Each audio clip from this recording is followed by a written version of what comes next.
Welcome to the Joy Lab podcast, where we help you uncover and foster your most joyful self. Your hosts, Dr. Henry Emmons and Dr. Amy Prasek, bring you the ideal mix of soulful and scientifically sound tools to spark your joy, even when it feels dark. When you're ready to experiment with more joy, combine this podcast with the full Joy Lab program over at joylab.coach. Hello, I'm Henry Emmons, and welcome back to Joy Lab. And I'm Amy Prasek. So we are in our element of curiosity. And today we're talking about uncertainty and anxiety, really. Maybe more specifically, how we might struggle with uncertainty and how that can ramp up anxiety. So to get us started, I want to talk about another of my favorite scientific studies. But to do it, we're going to kind of reimagine it as if we're actually in the study. So actual participants. This is research from Berker and colleagues. I want to change the methods a bit just to liven it up. I think it's super lively without changing a thing, but we're gonna get even more in depth in here so we can really kind of get the main takeaways. Read the full study if you want the more accurate details, though. Okay. Let's imagine that we are sitting on the ground comfortably, and I'm going to carry over what looks like a plank of wood with 4 small buckets on it. Each one is upside down. The goal is for you to choose one of the buckets and lift it up and hopefully find nothing underneath it. Because I'm going to place snakes under some of the buckets. Oh, great. So I have a fear of snakes. So we'll play this 3 times or 3 rounds, and I'll let you know how many of those 4 buckets will have a snake under it before we start. Okay, before each round. One more thing. Imagine that I stick a big patch on your arm before we start. And with that patch, I'm going to shock you through it whenever you pick up a bucket that has a snake under it. So not only do you get a snake, but you get a shock. Just the snake alone isn't bad enough? I love this research. Anything with a shock just gets me I don't know why researchers and shocking folks, but it interests me. So, and don't worry, this is not a crazy shock. This is more like a shock after you've rubbed your socks along the carpet and then you turn on a light switch. So it'll shock you. It'll wake you up, but it won't hurt you. Okay. Ready, everyone? Yeah. All right. Yeah. Maybe. All right. I'm going to walk over with the plank of wood. Let's imagine this. 4 upside down buckets on it. And you've got the shock patch on your arm. For this first round, there is 1 snake under one of these 4 buckets. So just imagine how you feel as you look at the buckets and try to decide which to pick. Notice the sensations in your body, the thoughts going through your head. There's 1 snake under one of these buckets. Whatever you can notice. Let's imagine that you pick an empty bucket. No shock. Great job. Okay, round 2.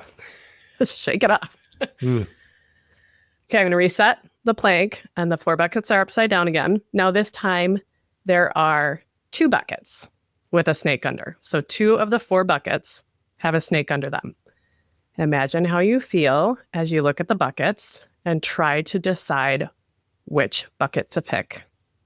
How do you feel in the situation? What's going through your thoughts?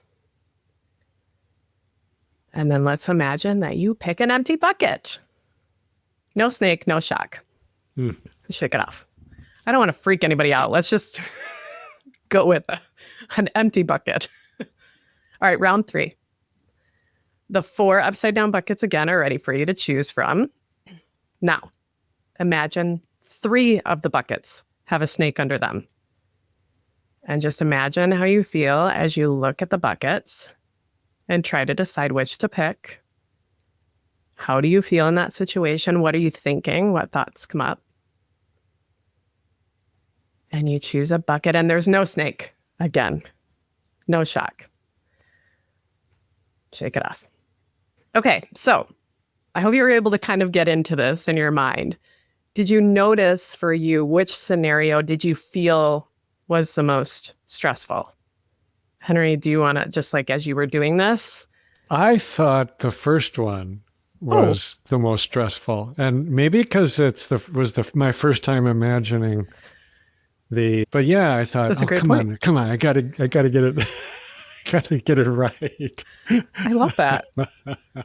So maybe some of you agreed. I think 3 snakes, there's just more snakes, freaks me out. That is true. So for In me, that instance, I felt more resignation, I would say. I'm not going to choose a bucket. Yeah. So good point. So yeah, that might have been strong and it rose up. So I'm going to come back to the study, kind of tie it in. For this study, what was most stressful for these participants was that second one, when there were 2 snakes of 4. Oh, So interesting. So it's when participants had just as much of a chance of finding no snake or snake. So like a 50-50. So I want to get into this a little bit more because I think this is so interesting. Okay, so let's bring this back to everyday life. I just get rid of the snakes because I'm still tense. But we actually deal with these types of situations daily, just as I kind of noted. No snakes, probably, or at least literally, but experiences with uncertainty. And really what I think of as 2 kinds, or 2 kinds that are also noted in the research. The first is situations where we can reduce uncertainty and our stress by gaining more information, and that's called estimation uncertainty. So this is what was at play in the first and third rounds of the game. In the first one, I told you there was only 1 snake. So you could kind of calculate and think oh, well, I get a better chance of getting no snake, if only 1 of the 4 has a snake under it. The third round with 3 snakes, you knew you had a pretty good chance of getting a snake and a shock. So that's also estimation uncertainty. A little calculation, a little figuring, and you can actually have something to plan for that can reduce your uncertainty. The second scenario, where there's a 2 in 4 chance, is random. It's 50-50. I gave you no piece of information that could change that for you. That is called irreducible uncertainty. And again, the studies showed that it is more stressful than scenarios with estimation uncertainty. And that can seem counterintuitive at first. I know it did to me, but so the idea here is that not knowing an outcome can be worse from a stress perspective than knowing a bad outcome is more likely. Mm-hmm. So why is this the case? I think it's important to know that our system is trying to help us out, right? Our system wants to make a calculation, good or bad. We want to feel like we have some kind of idea of what might be coming ahead and how we can prepare for it. When it comes to irreducible uncertainty, our system stays amped up, sort of perpetually looking for more information to help guide a next action. And that can be stressful if you're stuck there. And when it comes to our daily lives, both are present, estimation and irreducible uncertainty. Probably 50-50, maybe half the situations we're in, we can make some predictions that can help us kind of reduce a little bit of that uncertainty. We can make an educated sort of decision, an understanding. And the other 50% are just random, maybe more, right? Where we just have no idea which way it could go. And with that in mind, it doesn't mean that we need to be caught in these perpetual stress cycles. We can practice some skills to be more aware of what kind of uncertainty we're in. And then we can use some strategies to help us navigate out of a stress cycle more quickly. And we're focusing on that awareness in this episode, I think, a little bit more today because it is essential. It's like the prerequisite for the strategies. And we'll get into some more strategies throughout the month around this relationship of uncertainty and anxiety and stress, and some strategies that we can use to decrease the uncertainty or at least decrease that stress activation. So, Henry, do you want to say more about this phenomenon? Like why uncertainty and stress get wrapped up? I do, but I also want to say more about this study. Oh, God, yes. These were actual human beings in the study. Am I right? Yes. I should have noted one detail. Yes, these are humans. They were not real snakes. Did they know? Did the subjects know that they weren't real snakes? The actual study is like a simulation. It was done on a computer. Oh, okay. But probably like Oregon Trail kind of graphics here. So maybe not as scary as we were imagining in our head. Okay. It's kind of the same thing. They're imagining Yeah, this. you're still trying to, yeah.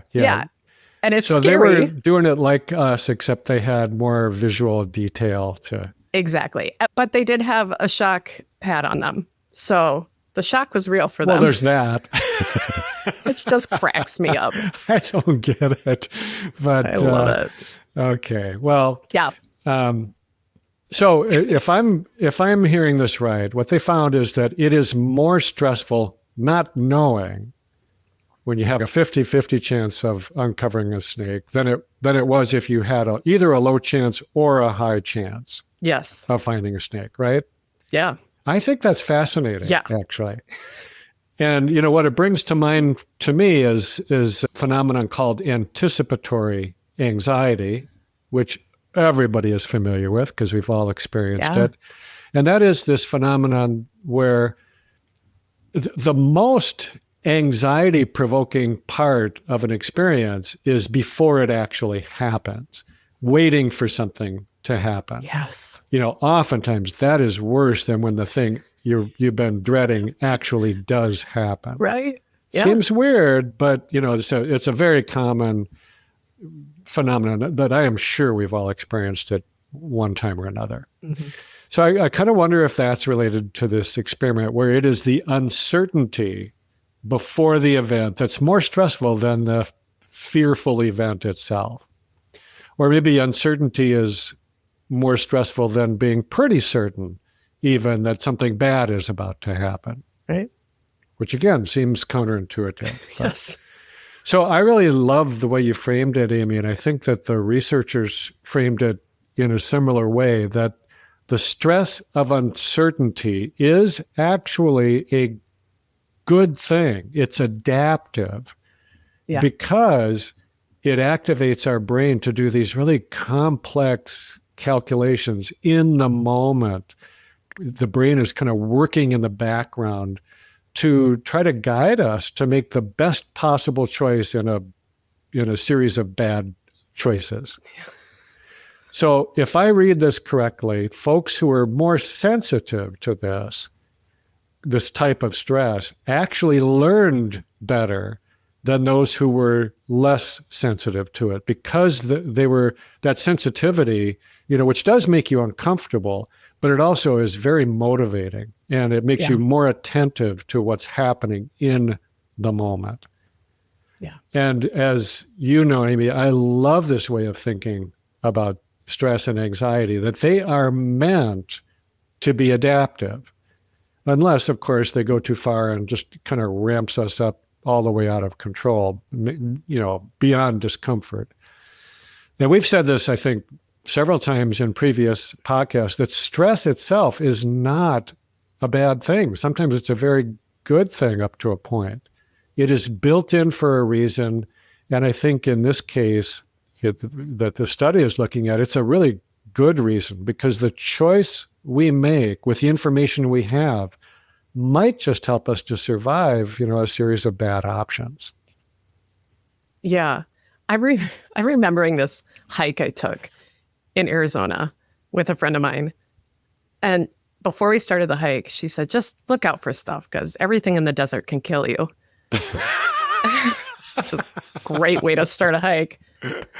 And so I was looking for everything, snakes, big bugs, and I found them all. I didn't look up or see any of the hike, but I found every concerning creature, which I think is kind of what we're getting into here. Like, that's great. If you come with me on a hike in the desert, I will keep you safe. But if we're just hiking around my house, I don't need to look out for snakes, scorpions, or other concerning creatures, right? So when can we dial it back down and sort of have a little bit more specificity around that alarm system? Yeah. Or just know when I walk out the house, oh, okay, I'm probably there's no snakes, there's no scorpions, maybe deer ticks, but yeah, can't which see in that. the long run might be worse. I know, right? So anyway, I think this is so important. The way you framed it, Henry, this adaptive, evolutionary, and as the researchers framed it as well, like we are not broken. This is not a glitch in our system, but the dial might be up too high. Are you looking for scorpions when you're just sitting at the park? Yeah. So, and not only is it not a glitch, it's an advantage. Yes. If it doesn't get dialed up too much. Right. So we can adjust it. We don't need to reject it or make it go away. We can work with these responses so that they aren't overactive or depleting us. Yes, that's what we do here. Let me add one more negative layer to this. Okay, thanks. That's my job. Because that's what I see. Here's one more scorpion that I want to call out. And then you can talk me down here, Henry. But it's something called volatility. So there was a reason why that patch was shocking people and that I brought it up when we were imagining the study. Because when you were picking up a bucket and I shocked you, you knew it was coming, right? If you're going to pick up a bucket and there's a snake under it, you're like, oh, a snake, and I'm going to get shocked. You just knew that was happening. Now, what if all of a sudden I changed the rules? What if I started shocking you sometimes when you found an empty bucket, but I didn't tell you? And then maybe I just started shocking you sometimes when you were sitting there because I wanted to. So that's volatility. I'm taking away stability, predictability. How do you think that impacts stress? It impacts it in a big way and not in a very good way. And I think this is really important to call out because life is uncertain and that can be hard. That's what we're talking about now. But when things are volatile on top of that, then it can make things way worse if we're not aware of it. Particularly if we haven't practiced working with uncertainty like we're doing now. So in the research, volatility is often thought of actually as this third type of uncertainty. So we've got estimation, uncertainty, irreducible, anxiety, or uncertainty rather. And then we've got volatility. So it's a kind of uncertainty. That makes sense. But to me, it almost feels deeper. It's this kind of irreducible uncertainty almost that just comes out of nowhere. It kind of shocks you and shakes your stability. And that's where we are in modern life, I think, in a lot of ways. We have a lot of complexity in our lives, stuff we just don't have control over. And it is to our advantage, those things, to have them be as stable as possible, that they're not volatile.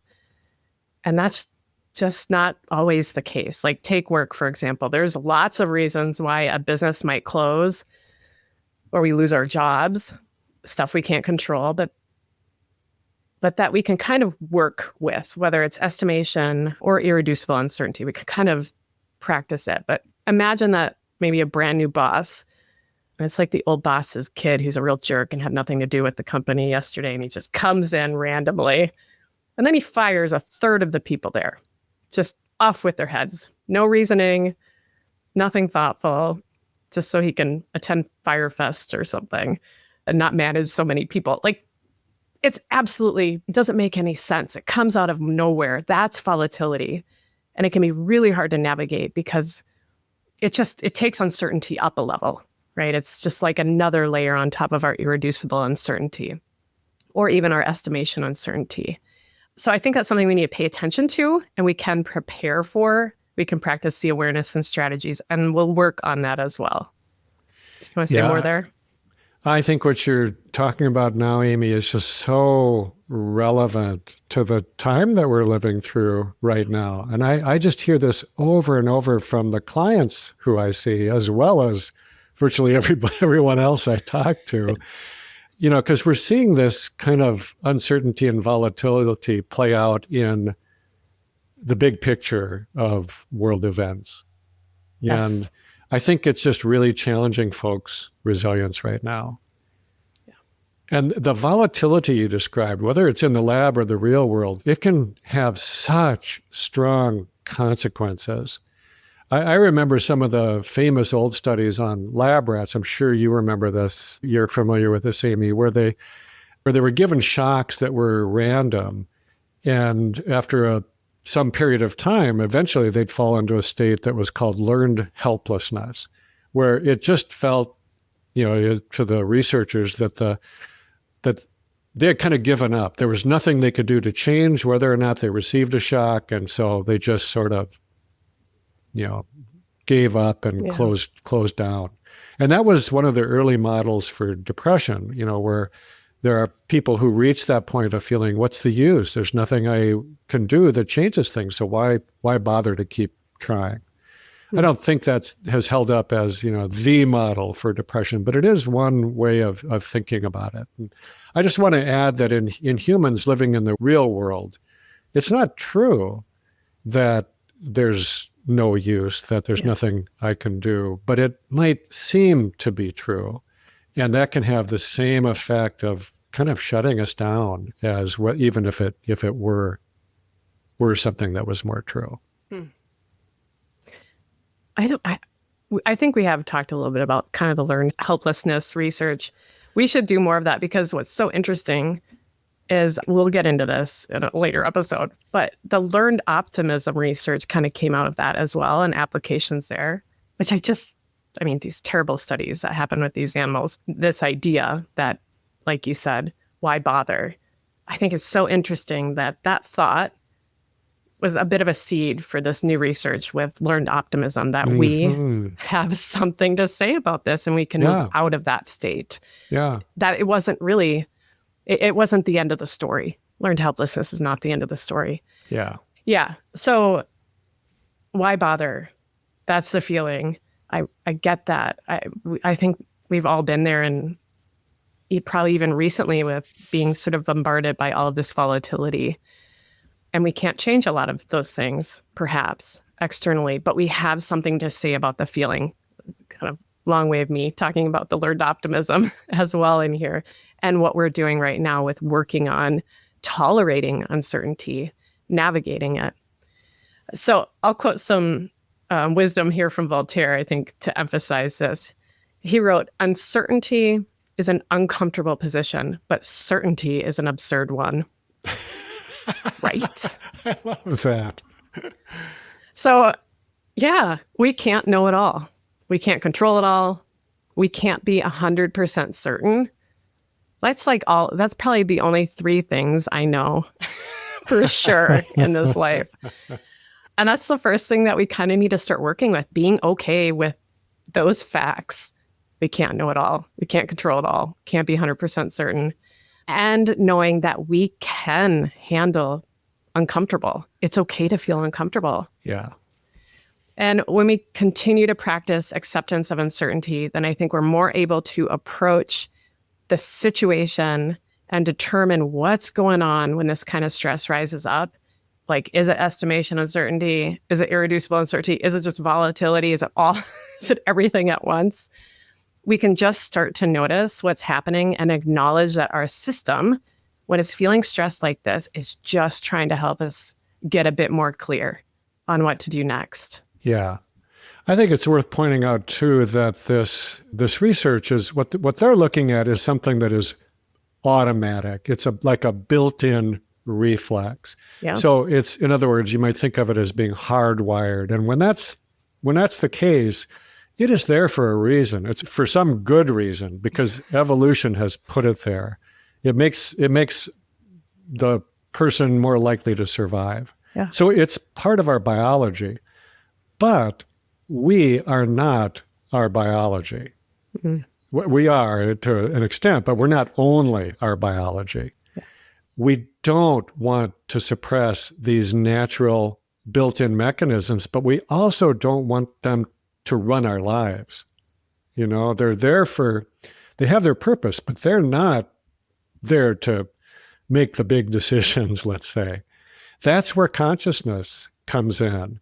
That's where mindful awareness comes in to give us a choice. And if we can use it well, we can decide, do I let this high-speed computer of a brain keep calculating the risks, or do I step aside from that and just allow my stress system to stand down? It sounds simplistic when I say it that way, but it is something we can learn to do. It's amazing to me that we have the capacity to let our brain be the finely tuned, high-level engine that it is, automatically calculating, what gives us the best odds here. Yeah. And that we also have the capacity to go to a higher level and to be the one who can observe this phenomenon with conscious intention and then make a wise decision. Yes, you're factoring in all the variables, but including the variables, what's best for me and what's best for those around me. The thing is, we don't have to be one or the other. We can be both. Yeah, we can be both. We don't have to fight against ourselves. We can navigate this. So we'll talk more about these strategies, how we can be both this month as we dig into our element of curiosity even more and working with uncertainty. So to close us, I want to share some wisdom from Pema Chodron.